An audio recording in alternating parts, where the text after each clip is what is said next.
Hi കൂട്ടുകാരെ, സെലിം ബ്ലോസിലേക്ക് സ്വാഗതം. ഇന്ന് കാടമുട്ട വെച്ചുള്ളൊരു റെസിപ്പി നോക്കാം. അതിനായിട്ട് ഇതേപോലെ ഒരു 10 കാടമുട്ടയാണ് എടുത്തിരിക്കുന്നത്, ഒരു പാക്കറ്റ്. അപ്പോൾ കാടമുട്ട ഇതേപോലെ ചേർത്ത് കൊടുത്തിട്ടുണ്ട്. ഇതിലേക്ക് കുറച്ച് ഉപ്പൂടെ ചേർത്ത് കൊടുക്കാം. ഇവിടെ 1 ടീസ്പൂൺ വെളിച്ചെണ്ണ ചേർത്ത് കൊടുത്തിട്ടുണ്ട്. അതിലേക്ക് 2 ഗ്രാമ്പു, 2 ഏലക്ക, പട്ട, 2 തക്കോല, 1 ടീസ്പൂൺ പെരിഞ്ചീരകം, പിന്നെ ഈ തേങ്ങയും കൂടെ ചേർത്ത് കൊടുക്കാം. അത് കഴിഞ്ഞ് ഒരു 10 കുഞ്ഞുള്ളി, ചെറിയ പീസ് ഇഞ്ചി, 2 അല്ലി വെളുത്തുള്ളി.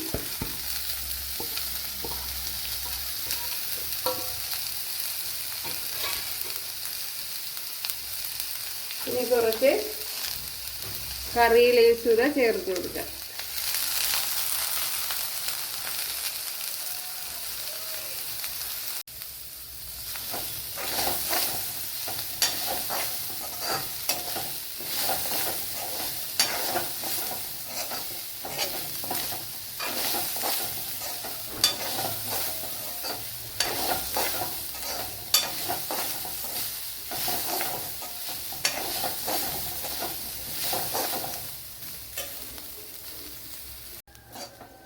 ഇപ്പോഴും നമ്മുടെ തേങ്ങയെല്ലാം ഇവിടെ ഫ്രൈ ആയി വന്നിട്ടുണ്ട് ഉണ്ടല്ല. ഇതിലേക്ക് ഇനി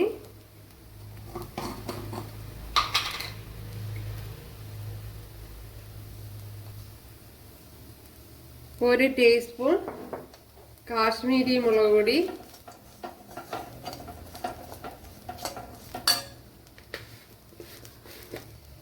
അതേപോലെ ഒരു ശകലം മഞ്ഞൾ പൊടി,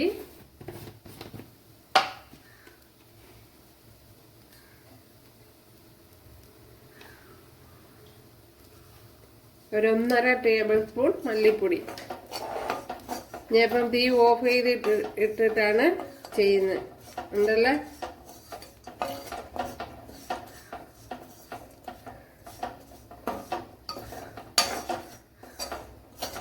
അപ്പോൾ ഇത് തന്നെ മതിയാവും.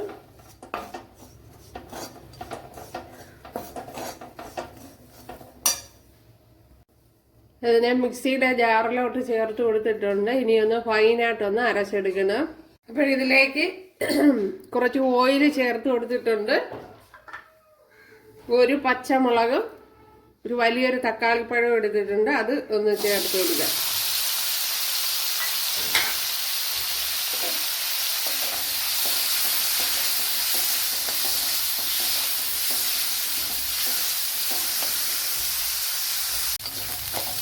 അപ്പോഴും നമ്മുടെ തക്കാളിപ്പഴമൊക്കെ വഴഞ്ഞു വന്നിട്ടുണ്ട്. ഇനി അരച്ച് വെച്ചിരിക്കുന്ന അരപ്പ് ചേർത്ത് കൊടുക്കാം.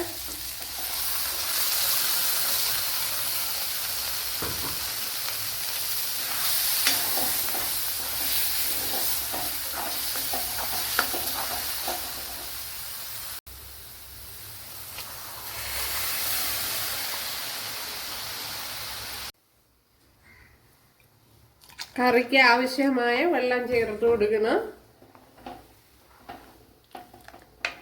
ഉണ്ടല്ല. ഇനി ഇതിലേക്ക് കുറച്ച് മല്ലിയിലയും കൂടെ ചേർത്ത് കൊടുക്കുക.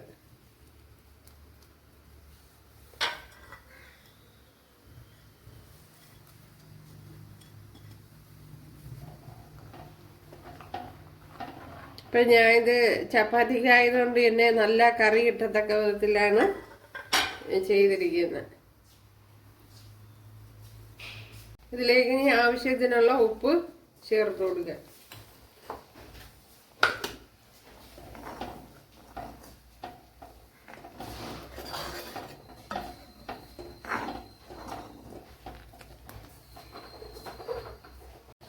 നമ്മുടെ കറിയൊക്കെ ഇവിടെ തിളച്ച് ഓയിലൊക്കെ തെളിഞ്ഞ് വന്നിട്ടുണ്ട് ഉണ്ടല്ലേ. ഇപ്പോൾ നല്ലതുപോലെ ഓയിൽ തെളിഞ്ഞ് വരണം. പിന്നെ ആവശ്യത്തിനുള്ള ഉപ്പൊക്കെ ചേർത്ത് കൊടുക്കണം.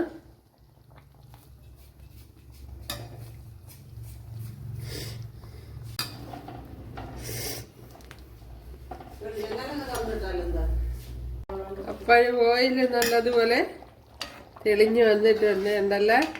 ഇനി ഇതിലേക്ക് നമ്മുടെ കാടമുട്ട ചേർത്ത് കൊടുക്കാം.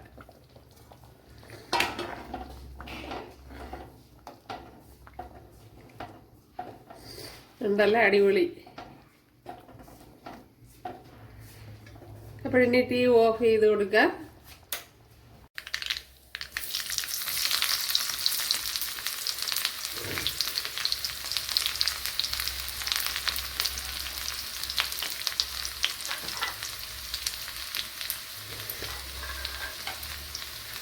നമ്മുടെ റെസിപ്പി ഇവിടെ റെഡി ആയിട്ടുണ്ട്, കണ്ടല്ല.